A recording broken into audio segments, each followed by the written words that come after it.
안녕하십니까, 이진우입니다. 최근에 암호화폐 거래소들이 상장돼서 거래되던 코인들 수십 종류를 갑자기 상장 폐지시키고 있습니다. 최근에는 한 거래소에서는 그러다가 상장 폐지된 코인 업체가 예전에 상장을 할 때 그 거래소에서 상장 대가로 코인을 요구했었다고 주장해서 또 진위 여부를 둘러싼 논란이 있기도 했었죠. 최근에 거래소들이 상장된 코인들을 대거 일시에 정리하고 있는 배경은 뭔지, 또 거래소와 코인 업체 간의 이런 갈등은 왜 생기는 건지, 그리고 최근에 금융당국은 코인 거래소들을 상대로 컨설팅 명목의 현장 점검을 하고 있다는데 어떤 걸 주로 또 들여다보고 있는지 오늘은 암호화폐 거래소 중에 한 곳의 대표이사를 인터뷰하면서 관련 이슈들을 좀 들어보겠습니다. 코로나19 덕분에 언택트 기업들이 큰 수혜를 누리고 있죠. 문 닫을 뻔한 위기에서 그래서 최근에 부활한 우리가 잘 아는 기업이 있습니다.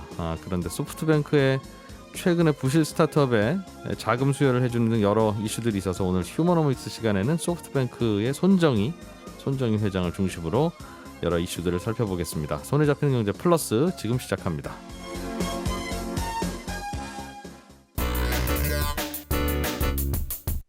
오늘 왜 이래요? 네, 오늘 주식시장은 코스닥 시장은 0.5% 정도 내리고 있고요. 코스피 시장은 0.3% 정도 상승 중입니다. KB증권의 신동준 리서치센터장 연결해서 주식시장의 오늘 체크포인트 살펴보겠습니다. 센터장님. 안녕하세요. 네. 네, 오늘 시장 분위기는 어떻게 파악하고 계십니까? 0.3%밖에 오르지 않았지만 예. 코스피는 사상 최고가입니다. 또 한 번. 예. 어저께까지 아주 강하게 강세를 보였던 카카오 네이버들이 조금 오늘은 약세고요. 삼성전자라든가 그동안 조금 답답한 흐름을 보였던 종목들이 좀 예. 강하게 주가가 오르면서 순환매가 굉장히 빠르게 일어나고 있는 상황입니다. 오늘 삼성전자는 주가 좀 좋습니까? 네, 오늘 1.3% 정도 오르고 있고요. 예. 하이닉스도 한 1.6% 정도 주가가 오르고 있습니다. 상승폭이 크지는 않지만 그래도 오르는 게 어디냐라는 그럼요. 요즘에 느낌이 들 만큼 네네. 참 답답하긴 했었어요. 네. 예. 그리고 또 어떤 얘기들 있습니까? 저는 그래서 오늘은 주가가 오르고 있지만 제가 지난번에 저희는 상반기 중에 3,300포인트 정도를 보고 있으니까요. 거의 다 왔습니다. 예. 그래서 단기적으로는 저는 한 7, 8월 정도의 조정을 거쳐서 추세적인 상승세로 하반기에는 갈 거로 보고 있습니다. 주가가 경기 침체를 거친 후에 반등한 이후에 예. 보통 한 1년 정도 되는 시점에서 주가가 좋았던 적은 지금까지 단 한 번도 없었어요. 이유는 경제가 나빠서가 아니고요. 경제가 너무 좋아서 보통 경기 침체 때 중앙은행이나 정부가 돈을 풀어서 예. 주가를 부양했다가 한 1년 정도 지나면 경제도 회복되고 기업 이익도 회복되기 때문에 이제 물가가 올라갑니다. 그래서 이때는 이제 풀었던 유동성을 좀 걷어들이는 예. 긴축을 관련한 이제 조정이 나타나는 것이 일반적인데요. 이때 나타나는 특징이 이 조정 시기에 나타나는 특징이 기업 이익이 오히려 더 가파르게 올라간다는 점입니다. 사실 이번에도 주가가 하락하진 않았지만 꽤 오랜 동안 지금 횡보하는 느낌을 많이 받으실 텐데 예. 단기간에 주가가 하락하는 조정도 있고 옆으로 길게 횡보하는 조정도 있는데요. 저희는 지금은 조정이 길게 횡보하고 있기 때문에 하락을 하더라도 한 10% 안팎의 조정으로 좀 짧게 그칠 걸로 보고 있습니다. 어쨌든 이런 상황에서는 기업 이익이 굉장히 가파르게 올라가는데 이번에도 사실 기업 이익이 굉장히 빠르게 올라왔죠. 반면에 이제 PER이라고 부르는 우리 가치 배수, 밸류에이션이라고 부르는데요. 네. 이것만 이제 급락을 하면서 보통 조정이 일어나요. 지금도 보면 PER이 14.7배, 코스피 PER이 14.7배까지 갔다가 지금 11배 가까이, 11배 정도 왔으니까, 네. 굉장히 내려왔네요. 기업이익과 PER이 반대로 예. 움직였죠. 단기적으로 보면 이런 조정은 좀 부담스럽지만, 장기적으로 보면 이 고평가에 대한 부담, 가격 부담, 이런 것들을 좀 해소해주는 좋은 조정이라고 볼 수 있을 것 같습니다. 과거에도 이렇게 위기를 겪고 나서 이제 경기도 반등하고 기업 실적도 좋아지면 오히려 주가는 내려가거나 잘 안 오르는 그런 현상들이 늘 나타났었다 그 말이군요. 그렇죠. 그리고 조정 이후에는 항상 또 모두 한 번도 빠짐없이 상승장에 복귀를 했었습니다. 다시. 네네. 다시 오를 때는 좀 많이 오릅니까? 올랐습니까? 참 그게 정확한 이유를 저희가 아직 찾진 못했습니다만, 예. 바닥 짚고 올라가는 정도의 속도로 음. 조정 이후에도 똑같은 속도와 높이로 강세장이 펼쳐졌었어요. 그래서 저희는 일시적인 경제 모멘텀이 예. 경기 회복이나 기업이익이나 인플레이션이 모두 다 2분기를 기점으로 속도가 이제 급격하게 좀 감속이 될 텐데, 음흠. 그런 것들이 이제 주가 조정의 이유가 될 거고요. 이런 조정을 거치면 다시 상승장에 복귀할 것으로 예상을 합니다. 그래서 현금 비중을 높여서 대응하시기보다는 예. 좋은 업종으로, 이제 하반기를 대비한 업종으로 갈아타는 전략을 좀 추천을 드리고 있습니다. 대개는 뭐 예측이 어렵겠습니다만 기간 조정이라면 즉 요즘처럼 네. 지지부진한 장세, 뭐 사상 최고치를 또 경신하긴 했습니다만 그리 기분은 많이 좋지는 않은 이런 상황이 그렇죠. 어느 정도 보통 유지됐다가 다시 이제 조정 거쳤으니까 한 번 더 올라보자 하는 흐름을 보였어요. 과거에는. 길면은 보통은 한 7, 8개월 정도 걸렸고요. 예. 예, 짧으면은, 근데 그런 경우는 조정폭이 크진 않았고요. 그다음에 짧게는 한 두세 달 만에 끝나는 경우도 있었습니다만, 그럴 때는 20% 가까운 조정을 예. 단기간에 보이기도 했었습니다. 그럼 다시 이 조정을 거치고 나서 다음번 상승기에는 어떤 업종, 어떤 종목들 혹은 어떤 특징을 갖고 있는 회사들이 주도할 걸로 봅니까? 하반기에는 지금 두 가지의 로테이션 전략 혹은 갈아타는 전략을 말씀을 드리고 있는데요. 예. 첫 번째는 공급 병목이 그동안 있었으니까 수혜주와 피해주가 자리를 바꿀 거다라는 거죠. 그건 제가 지난번에 한번 얘기 드린 적이 있었는데요. 예를 들면 마스크 대란 때 수요가 폭발하면서 이제 가격이 급등했지 않았습니까? 예. 그런 공급 병목이 해소될 때 보면은 이 정부가 대부분 개입하면서 가격이 하락합니다. 예. 마스크 가격이 하락했듯이요. 작년 3월에도 공적 마스크가 도입되면서 하락했고, 이번에도 철강 가격들이 5월 중순 정도부터 꺾였는데요. 공급 병목이 해소된 게 아니라 이제 중국 정부가 이 투기 세력을 단속하면서 예. 정부의 개입에 의해서 하락하기 시작했습니다. 그러면서 이제 주가가 철강 업종이라든가 이런 원자재, 소재 업종들이 최근에 조금 안 좋았고, 거꾸로 이제 자동차 같은 대표적인 피해 업종들이 반등을 하기 시작해서요. 예. 하반기에 이 두 개의 주가를 같이 그려보면 대깔꼬마니처럼 움직여요. 그래서 자동차 같은 이 완성차 세트 업체들, 지난 공급 병목에 피해를 받았던 업종들을 하반기에 좀 가져가자라는 말씀을 드리고 있고요. 두 번째는 가치주가 상반기에는 좋았습니다. 그런데 하반기에는 이제 성장주가 그동안 오랫동안 좀 힘들었는데 예. 강세를 나타낼 것으로 보고 있습니다.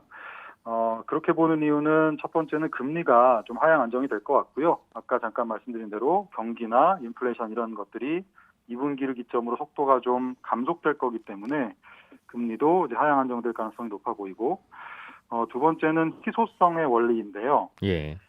우리가 주식을 살 때 과연 어떤 게 가치 있고 비싸게 거래될까를 생각해 보면 사람들이 일반적으로 필요로 하는 게 비싼 게 아니라 희소한 게 비싸다는 거죠. 그렇죠. 우리에게 필요한 물은 싸지만 다이아몬드가 희소해서 비싼 것처럼요. 그래서 어떤 게 희소할까를 한번 생각해 보시면 상반기에는 이익 추정치가 아주 가파르게 올라갔기 때문에 기업들의 이익이요. 전년 동기 대비해서 50% 이상 넘는 이익이 아주 널렸었고요. 예. 성장이 희소하지 않았기 때문에 이제 반대로 가치주가 굉장히 각광을 받았던 게 상반기였던 거죠.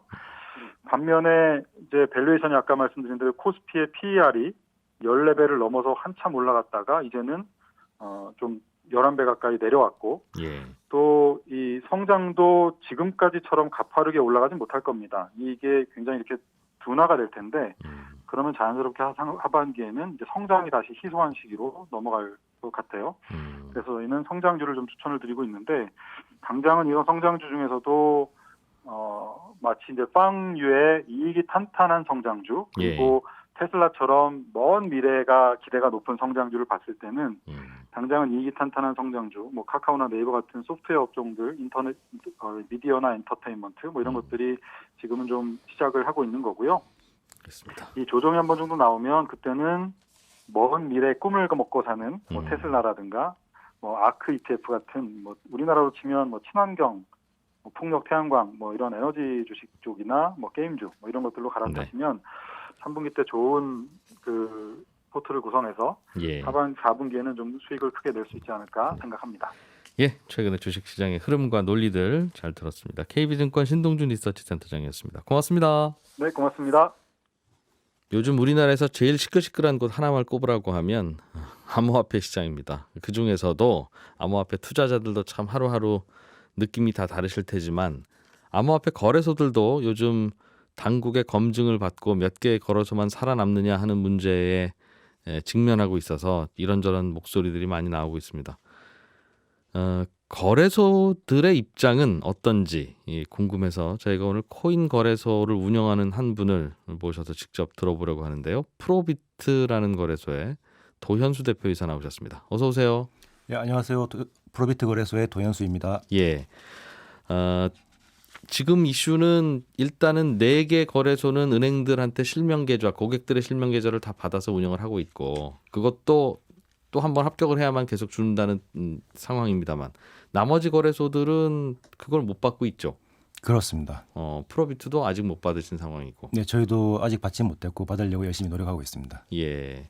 그런 과정에서 금융당국이 실사 중이라고 하던데 네. 실사 뭐 컨설팅 뭐 여러 가지 용어는 다릅니다만 네. 당국이 와서 뭘 좀 보고 있는 겁니까?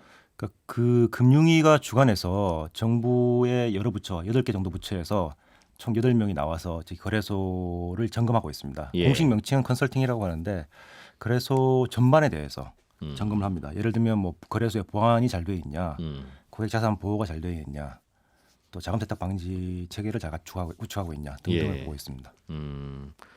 표현이 조금 자금 세탁 방지, 고객 자산 보호, 거래소의 보안 등등이면 당연히 해야 될 것 같긴 한데 네, 네. 뭔가 들여다본다는 건 좀 의심스럽기도 하니까 들여다보는 거 아니겠어요? 당국이? 그렇죠. 이제 거래소들이 금융위에서 최근에 이제 우리나라 거래소 수를 조사해봤는데 예. 한 60여 곳 정도 된다고 합니다. 아. 예. 그러면 이제 그 중에서 금방 말씀드린 그런 거래소의 핵심 그 요소들에 대해서 예. 잘 갖추고 있는 데도 있지만 그렇지 않은 데도 있을 수 있다라는 생각을 하시는 것 같습니다. 은행들한테 고객들의 실명 계좌를 거래소들로부터 받으라는 거잖아요. 그렇죠. 그 말은 구체적으로 무슨 뜻입니까? 그 고객들의 실명 계좌라는 건 아니고요. 저희가 이제 우리나라가 금융 실명제를 하고 있기 때문에 당연히 실명 계좌로 하는 건 맞습니다. 근데 그 특근법 정확히 이 특근법이라는 것은 자금 세탁을 방지하기 위한 법인데 네. 그 법에서 최근 이제 그 법이 개정돼 가지고 그 법에서 도입한 개념인데 실명 확인 계좌라고 하는 게 좀 더 정확할 것 같습니다. 그 실명 확인 계좌라는 특수한 계좌를 사용해서 그 거래소하고 고객 간에 네. 그 원화 자금을 이체할 때 그 거래소로 자금을 입금하는 고객의 실명을 확실하게 확인할 수 있는 그런 계좌를 사용해야 된다. 그 예를 들어서 예. 이제 이진우 기자님이 저희 프로비트 거래소에 가입을 해서 네. 그 거래를 하시려면 이진우 기자님의 통장을 등록을 하고 네. 그 통장에서 저희 거래소의 법인 통장으로 자금을 이체를 하시면 되는 거거든요. 그다음부터 거래가 되겠죠. 예. 근데 예를 들어 홍길동이라는 사람이 그 저희 거래소로 돈을 보내면서 예. 그 인터넷 뱅킹할 때 보내는 사람을 쓸 수 있게 그렇죠. 되지 않습니까? 예. 거기 이진우라고 쓰면 예. 받는 사람 입장에서 모르죠. 이 돈이 이진우 기자님한테서 온 건지 다른 사람에서 온 건지 확인하는 게 어려울 수 있다는 겁니다. 알 수 없겠죠. 예. 그렇기 때문에 예. 그런 방식이 아니라 하나의 은행에서 예. 예를 들면 프로비트가 K뱅크에 이제 법인 계좌를 가지고 있다. 그럼 고객들도 다 K뱅크에 계좌를 열어야 됩니다. 그냥 그 사이에서만 이제 자금 이체가 이루어지고 그 등록돼 있는 그런 계좌 사이에서만 그 자금 이체가 돼서 실명이 확인될 수 있는. 그러면 K뱅크 입장에서는 이진우가 네, 예. 바로 알고 빌 게이츠라고 해서 보내더라도 얘는 이진우구나라는 걸 K뱅크는 아니까 그렇죠. 네. 바로 알고 빌 게이츠라고 해서 보내도 네. 얘는 이진우라고 해서 프로비트에 알려줄 수도 있고. 그렇습니다. 근데 그게 이제 은행이 서로 섞이면 모른다는 거군요. 그러니까. 맞습니다. 네. 그러면 지금 당국이 하라는 건 모든 고객을 특정한 은행으로 다 보내시고 그렇죠. 그 특정한 은행에서 네. 거래소 계좌로만 옮길 수 있도록 하십시오. 그래야 실명 확인 되니까. 네. 그러니까 그 은행에서 또 그런 지원을 해줘야 되는 겁니다. 모든 고객이 다 이 은행에 와서 계좌 네. 트고 거래소로 돈 보내려고 할 때 네. 은행이 좀 서비스 좀 해주십시오. 네, 네. 근데 은행들이 그걸 잘 안 해주려고 한다는 거죠. 그렇습니다. 요즘 만나도 안 해줍니까? 요즘 저희가 만나 보면 뭐 좀 조심스러운 입장들을 취하고 있습니다. 예, 아직도 네. 좀 난처한 질문일 수도 있습니다만 왜 안 해준다고 생각하고 있습니까? 거래소들은. 그거는 참 저희도 그게 오리무중입니다. 사실은. 예. 그래서 이게 저는 이제 늘 얘기하는 게 규제 불명확성, 규제 투명성이 결여되어 있다라고 말씀드리는 건데요. 사실 금융위원장님께서 작년에 신문 기사를 보면은 우리나라의 금융 투명성을 높여서 우리나라를 금융 허브로 만들겠다 이렇게 예. 말씀하셨거든요. 근데 물론 이제 금융위원회에서는 가상자산 거래소는 금융이 아니다라고 이렇게 보고 계시지만 가상자산 거래소라는 사업을 하려면 법적으로 뭘 갖춰야 되는지, 뭘 갖추면 할 수 있고 무엇을 갖추지 못하면 할 수 없는지가 명확해야 되거든요. 근데 지금 말씀드린 것처럼 실명 확인 계좌가 있어야지 앞으로 9월 달은 예. 사업을 개설할 수 있는데 뭘 갖추고 있으면 실명 확인 계좌를 받을 수 있고 그렇지 않으면 못 받는다. 이 부분이 명확하지 않습니다. 아직은 없는 것 같다. 예, 예. 그러니까 많은 거래소들이 어려움을 겪고 있는 거고요. 그런 와중에서 요즘 당국이 와서 컨설팅 내지는 점검을 하는 건 그 네. 일환입니까? 어디를 좀 해줄까? 뭐 이렇게. 뭐 해주지 좀 말까? 희망적으로 보자면은 이제 당국에서 점검을 한 다음에 뭔가 그런 기준을 만들어주면 예. 그걸 갖춰가지고 갖춘 데는 실명 계좌를 받을 수 있게 될 것 같고 실명 확인 계좌를 받을 수 있게 될 것 같고 예. 그렇지 않으면 이제 못 받게 되는 그건 이제 저희가 바람직하게 희망하는 시나리오죠. 예. 최근에는 거래소와 관련해서 또 하나의 이슈가 있는데 갑자기 상장 폐지를 한다 코인들을 네, 네, 거래 못하게 하고 네, 뭐 한두 거래소가 아니라 많이 그러더라. 업비트에서도 여러 개가 떨어져 나갔고 네. 지금 운영하시는 프로비트에서도 여러 개 코인들을 요즘 상장 폐지시키셨죠. 맞습니다. 왜 그러는 거고 어떤 기준으로 상장 폐지 코인을 고르는 겁니까? 네, 그 상장 폐지를 시키는 사유는 아까 말씀드린 실명 확인 계좌랑 다 연결이 되어 있는데요. 예. 이제 거래소들은 뭐 법적인 특근법에 따라서 그 사업자 신고를 9월달에 하기 위해서는 실명 확인 계좌가 필요한데 그 실명 확인 계좌를 받기 위해서는 거래소가 좋은 평가를 받아야 됩니다. 예. 근데 거래소를 평가하는 기준으로 정부에서 최근에 밝힌 입장에 따르면 코인이 많이 상장되어 있을 경우 많은 종류의 코인이 상장되어 있으면 거래소를 부정적으로 평가하는 그런 기준이 있어요? 네네. 몇 개 이상은 안 된다? 뭐 딱 그런 수치는 아니지만 코인 개수가 많아질수록 위험도가 커진다. 하기야 뭐 그럴 수 있겠죠. 예, 예. 예. 그래서 그 기준에 따라서 어쩔 수 없이 거래소들이 코인 수를 줄이고 있는 상황입니다. 어디까지 줄여야 될지도 모르겠고. 그렇죠. 뭐 딱 몇 개까지 줄여야 된다 이런 말은 없습니다. 네. 그러나 코인 숫자가 많은 거래소는 우리는 위험한 거래소로 본다는 게 당국의 공식 입장이어서 뭐 그렇습니다. 네. 정리하는 기준은 뭡니까? 그러면 어떤 거를 상장 폐지시키고 어떤 거는 남겨두고 있습니까? 그러니까 뭐 상장 폐지는 꼭 이번에 이런 이슈가 있어서 진행했던 것만은 아닙니다. 예. 거래소가 이제 코인을 상장하고 나서 이 코인이 거래소에서 거래되기 적합하지 않으면 상장 폐지를 시킵니다. 대표적인 예가 이제 유동성이 부족한 경우죠. 거래 잘 안 되는 거? 예. 이번에도 그런 곳들이 많이 사라졌어요? 근데 저희 같은 경우에 이번에 상장 폐지를 좀 많이 시켰는데 네. 대부분 이제 유동성 부족으로 예. 코인의 거래가 많이 이루어지지 않고 유동성 부족으로 인한 부작용이 발생할 수 있는 코인들을 저희가 대체로 다 상장 폐지를 시켰습니다. 프로비트는 대개는 그 기준으로 많이 삭제가 됐고 예. 다른 거래소 사정은 잘 모르실 수도 있겠습니다만 네. 업비트나 다른 거래소들도 상장 폐지를 많이 해서 네. 그쪽 거래소도 거래 안 되는 코인들이 주로 상장 폐지가 되었던가요? 뭐 그런 유동성 부족으로 인한 상장 폐지도 있었겠지만 예. 최근에 이제 업비트의 경우에 뭐 시끄러운 건 그렇지 않은 것 같습니다. 활발하게 거래되고 있는 코인들이 상장 예. 폐지가 돼서 예. 그래서 이제 좀 논란이 되고 있는 게 아닌가 싶습니다. 그거는 업비트 쪽의 의견을 들어보기는 해야 되는데 저희가 뭐 섭외는 하고 있습니다만 아직은 결과가 없어서 네. 배경을 추측하기는 좀 어렵겠습니까? 지금 투자자들은 본인이 투자한 코인이 어느 날 상장 폐지가 되거나 그러면 가격이 폭락하니까 그게 제일 예민할 거고 네. 그 기준이 명확하다면 되겠구나, 네. 안 되겠구나가 추측이 될 텐데 말씀하신 대로 기준도 명확지 않다 보니 네. 거래소들이 왜 어떤 이유로 어떤 명분 내지는 어떤 기준으로 상장 폐지를 시키고 있는가가 굉장히 예민한 이슈인데 네. 거래량이 적은 거하고 또 어떤 그 기준들이 적용되는 것 같습니까? 그러니까 업비트에서 이번에 상장 폐지를 한 게 좀 시끄러웠던 이유는 일방적인 상장 폐지다 이런 말이 있거든요. 뭐 명확한 기준을 제시 못하고 있고 네. 또 상장 폐지시키는 절차도 굉장히 짧은 시간 내에 뭐 거의 기습적으로 상장 폐지하는 그런 것들 때문에 반발을 사고 있는데 그게 좀 저도 의아합니다. 왜 그렇게까지 했어야 되는지 좀 의아합니다. 그러면 거래량 거래대금 말고는 다른 기준은 없습니까? 아니면 우량한 코인과 불량한 코인을 가릴 수 있는 다른 기준이 있습니까? 있습니다. 그 뭐 주식시장하고 비슷하게 보시면 되는데요. 예를 들어서 그 거래소 그 상장돼 있는 코인이 법적으로 문제가 있는 법적으로 심각한 문제가 발생했다 이러면 주식시장에서 상장 폐지가 되는 것처럼 예. 거래소에서도 상장 폐지가 됩니다. 예를 들면 뭐 다단계 사기에 연루된 코인이다. 코인이거나 예, 저희 같은 경우에는 그런 경우는 없었습니다만 다단계 사기에 연루된 코인이다. 이럴 경우 네. 이제 상장 폐지가 될 수 있고 또 그 허위 공시를 한 경우 예를 들면 어떤 코인이 해외 유명한 펀드로부터 대규모 투자를 받기로 했다라는 예. 신문 보도 자료를 내서 신문 기사를 냈습니다. 아, 근데 나중에 이제 알고 보니까 이게 다 허위로 허위더라? 밝혀진 아. 거죠. 예, 그런 경우에 이제 상장 폐지가 되는 겁니다.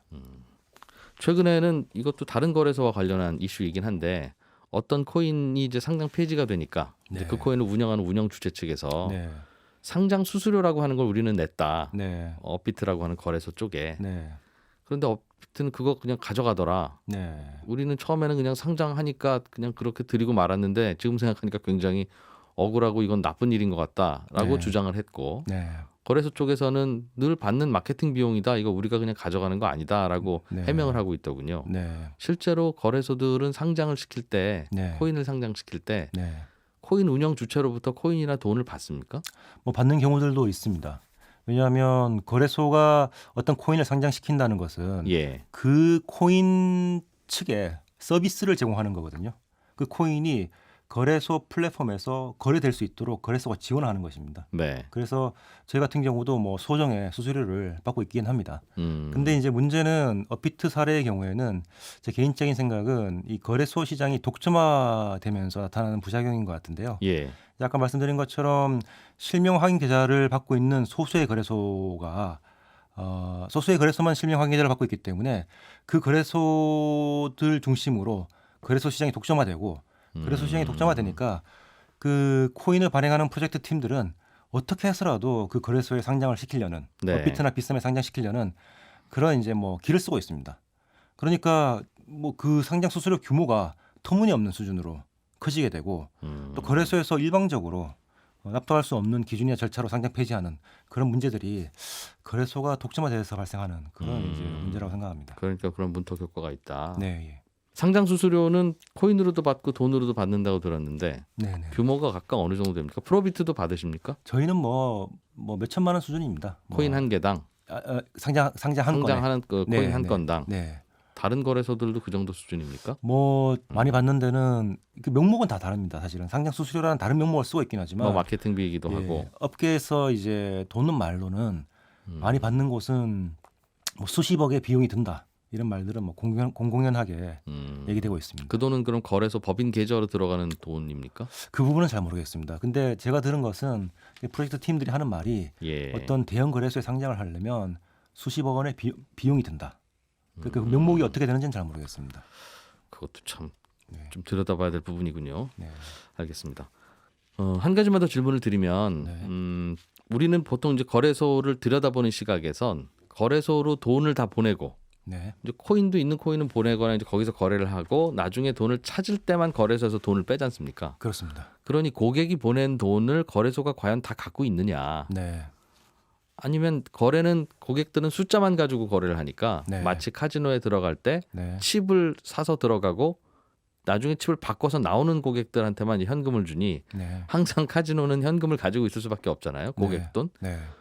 그거 그냥 거래소에서 가져가 버린 거나 없거나 뭐 이미 그런 거 아닌가? 네. 제대로 잘 있나? 고객 네. 숫자나 고객 돈만큼. 네. 네. 이제 그런 고민도 하거든요. 네. 네. 잘 되고 있습니까? 아니면 잘 되는 데도 있고 잘 안 되는 데도 있습니까? 그러니까 뭐 거래소들이 많으니까 예. 분명히 문제가 있는 거래소들도 있을 겁니다. 예. 그 고객이 예치한 이제 자금은 음. 별도로 구분해서 보관을 해야 된다라는 예. 게 이제 규제 원칙이거든요. 예, 그럼 저희 같은 경우 당연히 이제 그렇게 하고 있죠. 그건 손대지 않고 있는데 거래소들 중에는 그렇지 않은 거래소도 뭐 있는 걸로 알고 있고 실제로 과거에 그런 거래소들이 있어서 문제가 됐죠. 예. 일부 거래소들은 돈 달라고 하니까 못 준다. 그렇죠. 코인 팔았는데 돈 못 준다 네네. 하는 것도 있고 네.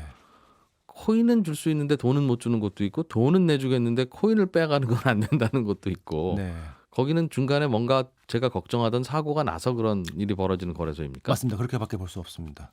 고객이 고객이 맡긴 코인 또 고객이 맡긴 원화 자금 네. 전부 다 그대로 보관을 해야 되고 예. 언제든지 출금을 해줄 수 있도록 해야 됩니다. 근데 이제 거래소들 중에 과거에 예. 이 돈을 자기들이 이 돈이나 코인을 인출해서 자기들 비용으로 쓰거나 아니면 이 돈이나 자금을 이 돈이나 코인을 다른데 투자 목적으로 사용하거나 둘 다 안 되는 건데요. 네. 그렇게 하는 업체들이 있었죠. 그렇군요. 네, 요즘 복잡한 코인 시장 거래소들도 참 할 말이 많을 것 같기도 해서 거래소에서는 어떤 일이 벌어지고 있는지 그분들의 입장은 뭔지 좀 들어보려고 코인 거래소의 입장을 한번 들어봤습니다. 프로비트의 도현수 대표님 고맙습니다. 감사합니다. 예, 기업과 인물을 중심으로 경제 이슈를 들여다보는 휴머노믹스 시간입니다. 북저널리즘의 신기주 대표이사님 어서 오십시오. 네, 안녕하세요. 예. 네, 대표이사 아니고 네, 컨텐츠 총괄 이사입니다. 대표이사가 삐질까봐. 그냥 기왕 이렇게 된 거 대표이사 하시죠 그냥. 레벨업. 네, 실적. 네, 알겠습니다. 잠깐 승진을 시켜드렸습니다. 콘텐츠 총괄 이사 네. 신기주 이사님. 손정희 회장 이야기 좀 해보시겠다고요. 네, 손 회장님, 야, 회장님. 네, 이분이 최근에 이슈가 은퇴하겠다고 하고 자꾸 은퇴를 안 하시는 바람에 그러니까요. 네. 무슨 그러니까 얘기예요? 차라리 은퇴를 네. 하겠다는 얘기를 하지 말지. 그러니까 60세 때 은퇴하겠다고 약속을 했었어요 여러 차례. 예전에 네, 지금 올해 63세신데, 그러니까 어제 6월 23일, 그러니까 이때 도쿄에서 소프트뱅크 주총이 열립니다. 네. 네, 흔히 이제 그 스타트업 업계에서는 소뱅이라고 부르는데 줄여서 소뱅에서 이런 얘기를 합니다. 의학이 발전하고 있어서 80세까지도 경영할 수 있을지 모른다. 사실 100세 시대잖아요. 예. 사실 당연한 얘기인데 말씀드린 것처럼 은퇴를 약속했었으니까 자꾸 번복을 하고 있어서 문제가 되는 아예 거죠. 아무 얘기 안 하셨으면 그냥 80세까지 하실 수 있겠구나 생각할 텐데 그러니까요. 네. 아무도 뭐라고 하지 않을 때 본인이 60세 은퇴하시겠다고 해놓고 네, 그러니까요. 자꾸 말을 번복한다.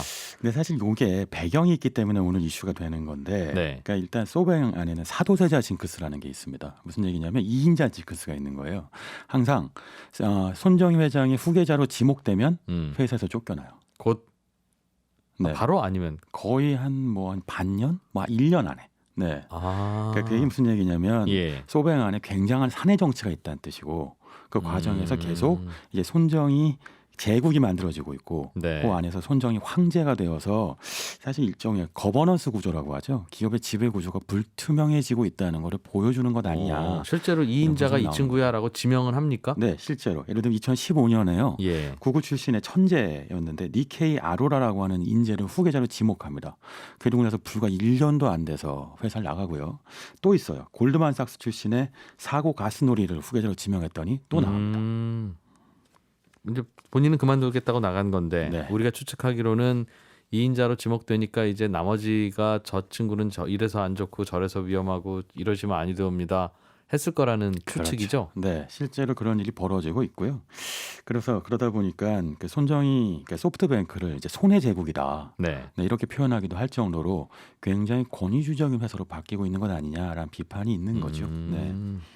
그러면 지난번에 60세쯤 돼서 그만두겠다고 했던 것도 네. 누가 말리나 가만히 좀 보자. 네. 아유 그만두시기로 하셨다면서요. 뭐 이렇게 하는 친구들은 마음에 안 들고. 그렇죠. 네. 아니 회장님이 그만두시면 이 제국은 어떡합니까? 그런 말씀 거두어 주시옵소서 네. 해야 네. 되는 거라는. 그게 이제 영조 정조 시대 그 사도세자 시절에 있었다는 얘기잖아요. 그 얘기가 그대로 적용되고 있는 겁니다. 네. 이야기거리는 많이 나오겠네요. 실제로는 어떤지는 몰라도. 네. 소프트뱅크가 작년에는 많이 어려웠죠. 어려웠죠. 자, 2019년 말에 그 위워크라고 네. 공유 오피스가 그 상장을 하려고 했다가 무산됩니다. 이게 소프트뱅크한테 아주 큰 타격이어서 예. 소프트뱅크 주가가 폭락했는데 게다가 엎친 데 덮친 격으로 2020년 2월에 코로나 딱 겹치면서 주가가 반토막이 났어요. 소프트뱅크 주가가. 네, 그때 살 걸. 그때 샀어야 되는 거. 그때 샀으면 지금 많이는 올랐습니까? 2배입니다. 100% 2배 올랐어요. 아, 네. 그때는 근데 뭘 샀어도 2배예요. 그렇죠. 지금 네. 생각하니까. 예. 그렇죠. 예. 그러니까 지금 시총이 1,260억 달러쯤 되는데 예. 1년 전에 600억 달러였으니까 딱 2배 오른 겁니다. 올랐군요. 근데 원인은 이제 언택트 경제가 있었겠죠. 소뱅이 투자한 기술 기업들 대부분이 대표적으로 알리바바 같은 기업들. 그러니까 우리나라 이제 쿠팡이나 네이버처럼 언택트 커머스가 강화되니까 당연히 여기가 가치가 중국의 아마존 올라갔겠죠. 같은 쇼핑몰이죠? 맞습니다. 네. 그러니까 당연히 오르겠죠. 그러니까 이런 기업들은 무수하게 소뱅은 투자해 놨으니까 네. 언택 경제가 활성화되니까 주가가 오르고 소프트뱅크의 주가도 당연히 오르게 됐다. 이게 있고요. 예. 또 하나는 그 연준에서 그러니까 이제 기업들 망할까봐 미국 연준이. 네, 미국 연준에서 그러니까 정커본드 그러니까 이제 부실 채권들이 있는 이런 회사채 시장에도 투자를 하겠다라고 딱 선언을 했었잖아요 지난해. 그 덕분에 넷플릭스 또는 소프트뱅크 같은 회사들이 큰 수혜를 보게 되죠. 그러니까 굉장히 위험한 투자를 하고 있는 기업들이니까 당연히 약간 채권의 그 평가가 좀 낮을 수도 있는데 그럼에도 회사에 불구하고 돈이 여전히 간당간당하던 네. 그러나 열심히 사업하는 유망주들이 네. 이 덕분에 살았다. 네, 그러니까 이게 보면요, 그 되는 놈은 그 자다가도 떡이 생긴다 이런 얘기 있잖아요. 그 가뜩이나 손정희 회장 부자인데 더 운이 겹치고 있는 겁니다. 그러니까 여기에 이제 우리가 잘 아는 IPO 대박이 하나 있었죠. 그게 이제 요즘 최근에 문제가 되는 쿠팡인데 쿠팡도 소프트뱅크가 투자한 회사예요? 네, 투자를 해서 이걸로 아주 큰 수익을 맞아요. 거둡니다. 그때 뭐 매번 손정희 회장이 와서 참 돈 꽂아주고 가고 그랬다고 맞아요. 그랬죠. 네, 그 덕분에 소뱅이 벌은 돈이 예, 240억 달러가 넘어가요. 쿠팡 상장으로. 맞습니다. 네. 그리고 올해에도 디디 추싱이라고 이제 중국의 우버라고 하죠. 네. 이게 이제 상장을 하려고 하는데 기업 가치가 1,000억 달러인데 소뱅 지분이 5분의 1이니까 200억 네. 달러. 예. 뭐 돈이 쏟아지고 있는 거죠. 네. 이분은 이제 돈은 더 벌고 싶지 않을 것 같고 네. 너무 소시민적 생각인가요? 그냥 한 해 한 해 나이 먹는 게 좀 안타까울 것 같기는 해요. 그렇죠. 네. 네. 그 손정희 회장 자서전이 있어요. 예. 자서전 제목이 300년 왕국의 비밀이거든요. 그러니까 본인이 기업을 300년을 보고 경영한다는 거니까 네. 인간의 수명이 길어야 100년이니까 기업의 수명보다 짧으니 그게 억울하겠죠. 말씀하신 것처럼. 억울하겠죠. 네. 60세 은퇴한다고 했는데 63세고 매번 후계자는 만들어 놓고 바꾸고 네.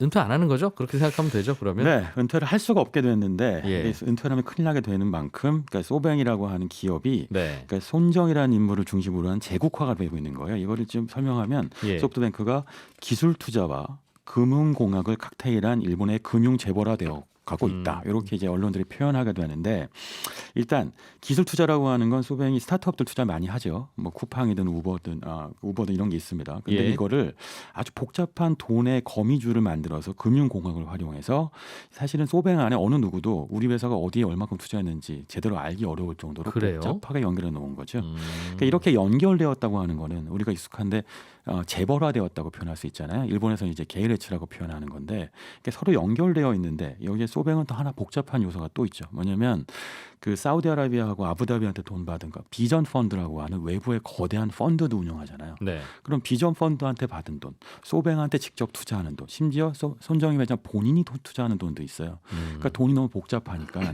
당연히 이해관계가 복잡하게 얽히고 당연히 이렇게 복잡하면 안에 사각지대가 생기는 거죠. 그 사각지대 안에서 많은 문제들이 지금 터지고 있는 겁니다. 예를 들면 그린실이라는 회사가 있어요. 그린실입니다. 네. 그린 녹색 실은 실 바늘할 때 그 실. 네, 그런 것 실이에요? 같은데 사실은 렉스 그린실이라고 하는 창업주 이름의 성을 딴 거예요. 예. 근데 이 회사의 업태가 좀 흥미로운데 그 스타트업 중에 장사를 했는데 그 영업을 했지만 돈을 못 받은 경우가 있을 거 아니에요. 네, 그 사업이라는 게 네. 수고 만든 곳. 그렇죠. 예. 사업이라는 게 원래 결국은 이런 채권이 생기면 그 채무를 받아내는 것 이것이 사실 연속이잖아요. 예.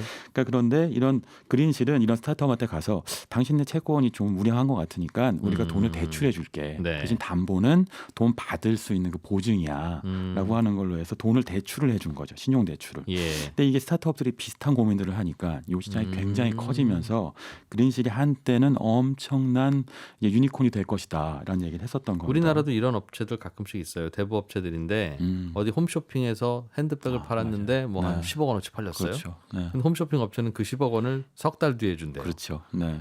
근데 우리 회사 이번 달 월급 나갈 거 없으면 맞아요. 네. 그거 이자 높게 주고 네. 석 달 뒤에 10억 네. 들어온다. 네, 맞아요. 네. 그렇게 해서 빌려주고 빌려가고 그러더군요. 네, 예. 그린실은 이렇게 해서 모아놓은 그런 신용대출 채권을 증권화합니다. 그래서 크레딧 스위스라고 하는 유명한 IB 은행 같은 이런 은행한테 팔아요. 그래갖고 또 돈을 법니다. 그러니까 돈이 돈을 낳는 돈놀이를 하게 되는 건데 이게 어디서 들어보신 적이 있으신 것 같죠? 이렇게 그러니까 말하자면 채권을 증권화하는 것 이게 바로 2008년 금융위기 때 서프라임 모기지하고 아주 비슷한 거죠. 예. 네, 그러니까 이게 근데 소프트뱅크는 여기에 한술 더 뜨는 부분이 있습니다. 뭐냐면 일단 소프트뱅크는 그린실에 한 2조 원 정도 투자를 했거든요. 예. 그런데 그린실이 이렇게 대출을 해주는 기업도 소프트뱅크가 투자한 기업이에요. 아. 네, 그러니까 본인이 투자한 기업이 음, 돈이 쪼들리니 네, 또 투자하기는 불안불안하고 네, 그러니 대부업체 하나를 또 투자를 해서 네, 야 저거 내가 투자한 내 동생들인데 네, 니 가서 좀 돈 좀 빌려주고 그래라. 그렇죠. 그랬다는 거죠. 그렇죠. 네. 그리고 그렇게 해서 만든 증권을 또 은행한테 팔아요. 그래서 또 돈을 벌어. 그러니까 이게 사실 문제가 될 거라고는 얘기를 했는데 실제로 큰 문제가 된 거죠. 대표적으로 카테라라고 하는 건설 스타트업이 있는데 예. 이 카테라는 뭐냐면 건설은 기본적으로는 그 친환경적이지 않다는 인상이 있는데 근데 이걸 이제 친환경적이고 모듈화된 건설을 한다여서 아주 각광을 받았는데 예. 이러다 보니까 건설이라는 게 당연히 방금 말씀하신 그런 채권 채무 문제가 복잡할 수밖에 없는 요소가 있잖아요. 그러니까 여기에 대출을 해줬다가 부실화되면서 카테라도 파산하고 못 받았군요. 네, 그린실도 파산하고 네, 이런 기업이 인도의 호텔 그룹은 오요도 있고요. 예. 그러니까 이러 보면 이 안에서 그 계열사 부당 지원을 하는 것처럼 소프트뱅크가 부당 지원을 하는데 네. 안에서 어느 누구도 이게 문제가 될 수 있습니다. 황제폐하 이런 얘기를 못 하게 되는 겁니다. 그래도 위험한 곳에 돈 빌려주면 안 되는 회사였을 텐데 이 과정에서는 혹시 손 회장이 뭘 잠깐 미스한 겁니까? 아니면 뭐 일부러 그랬답니까? 무슨 사연이 있어요? 그러니까 손정희 회장 본인이 일단 네. 기본적으로 그러니까 이런 식의 투자를 굉장히 선호해요. 그러니까 그린실의 창업자는 렉스 그린실을 보고 이 친구 돈 좀 안다. 돈을 아는 친구다. 이렇게 칭찬할 정도였거든요. 예. 사실 결과적으로 돈은 굉장히 말아먹었죠. 네. 그러니까 이렇게 보면 그리고 이 안에서 사실 도덕적 해가 많이 일어나는데요. 이건 이제 영국의 시사주간지죠. 이코노미스트 보도인데 예. 소프트뱅크 임원들이요. 이렇게 본인들이 투자한 비상자 스타트업에 개인 돈을 넣어요. 그리고 소프트뱅크가 또 투자를 합니다. 자기가 그러면 먼저 기업가치가 투자하고 나오죠. 회장님한테 보고하고 네. 또 투자 받고 네, 그러면 대박 나고. 그러니까 이게 엄청난 도덕적 해이인데 머니 게임판이 되어가고 있는 거죠. 근데 이걸 손정희 회장이 묵인하고 방조한 건 아니냐 이런 얘기들이 있는 겁니다. 회사가 커지면 항상 그런 거 있어요. 보면 어. 뭐든지 간에 네, 그건 있어요. 네, 사실 볼펜을 살 때도 그런 일이 있더라고요. 어. 회사가 커지면 네, 한 번 살 때마다 막 10,000개씩 사니까 네. 볼펜 업자한테 볼펜으로도 어쨌든, 볼펜으로도 네. 앞으로도 계속 공격적인 투자는 하겠죠. 손정희는. 네, 사실 앞으로 뭐 스웨덴 핀테크 기업에 6억 달러 투자했다. 심지어 한국의 야놀자 있잖아요. 여기에도 1조 달러 투자한다는 협의가 있다는 얘기도 있고 앞으로도 이런 식의 손해 머니쇼는 계속될 것 같은데 예. 문제는 말씀하신 것처럼 볼펜을 팔아도 그런 문제가 있는데 이런 거대한 재고 간의 문제가 있으니 잘 관리가 나중에 될까? 네, 스트레스 테스트가 받을 것 같다 이런 얘기들이 있는 겁니다. 네, 그렇군요. 참 풍은하이긴 해요. 그러게요. 네, 부럽습니까? 부러우면 지는 건데 뭐 이미 진 것 같습니다. 하지만 64세 손정희와 인생을 바꾸실 겁니까? 아니에요. 이사님은? 네, 아직 네 사실 내 인생은 내 거니까 다들 똑같이 생각하실 것 그래요? 같은데. 저는 생각 좀 해보겠습니다. 알겠습니다. 네, 북저널리즘의 신기주 이사였습니다. 네, 고맙습니다. 감사합니다. 네, 손에 잡히는 경제 플러스 재밌게 들으셨습니까? 저는 내일 아침 8시 30분에 다시 오겠습니다. 이진우였습니다. 고맙습니다.